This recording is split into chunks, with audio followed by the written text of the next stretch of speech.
想同大家介紹一下我哋暑期班特有嘅英文救星班啊，同埋中英數保底班嘅。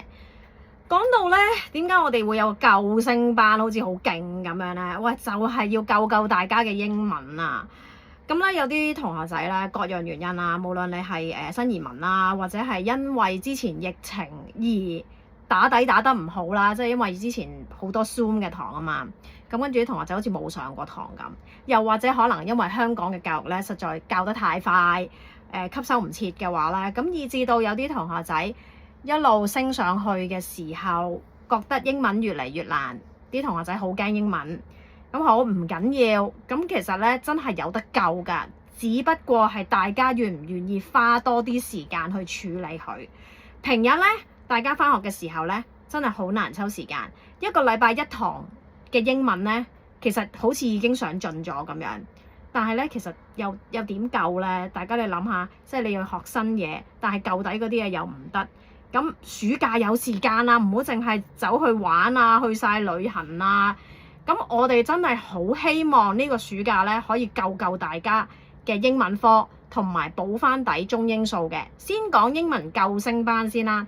英文救星班咧，我哋主要嚟講咧，我會同同學仔去讀文章啦，真係要識讀㗎啲字，唔係望住認住佢啊，呢隻字點解？呢隻字點解？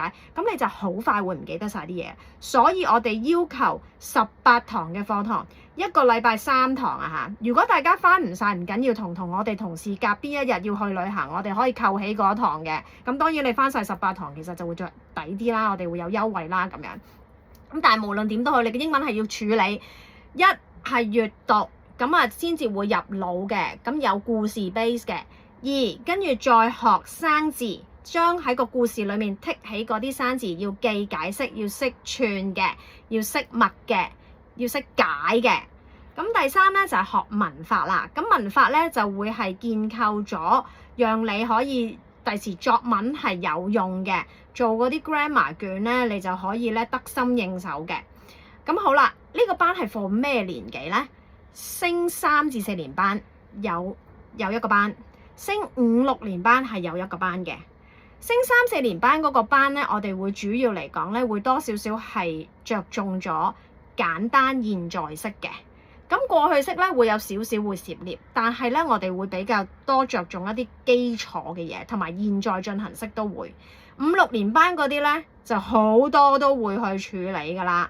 咁即係話咧，1至到4年班學嘅大部分嘅嗰啲叫 grammar 啊，或者係生字啊，即係重點去講啦。咁我哋都係會涉獵嘅。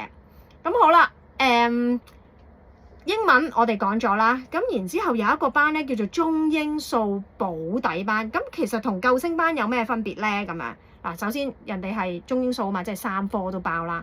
咁但係呢3科咧，我哋就唔係同佢讀文章啊，做呢個嘅文法啊，生字啊嗰啲嘅。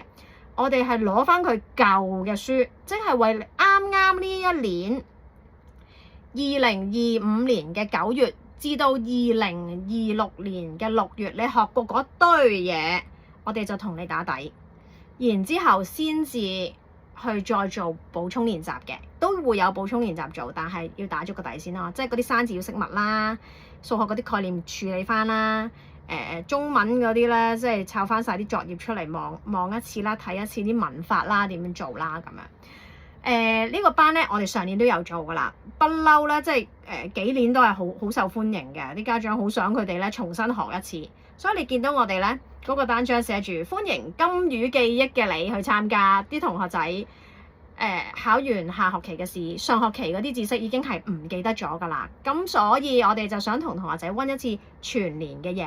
咁好啦，overall 講一次我哋咧暑假嘅特別嘅班有英文救星班，救你啲基礎嘢，一定要打返好基礎，識讀、識解、識寫 ，OK， 會有好多作句啊呢個。然之後咧，仲有個中英數嘅保底班，同你咧溫翻晒你以前啱呢年舊有嘅嘢，然之後先升上去啦。好啦，咁其實有冇新嘢學啊 Miss？有嘅。咁其實我哋專科班同埋小組咧都有新嘢學。咁如果你係有興趣參加我哋專科班咧，有另外一條 link 咧係可以嘅。再提一提啦，咁我哋咧個班咧都係先到先得嘅啲學位，咁所以咧如果你睇完呢條片，你有興趣想問多啲嘅話咧，記住 WhatsApp 我哋或者直接打過嚟問我哋都得嘅。好，歡迎你查詢啊！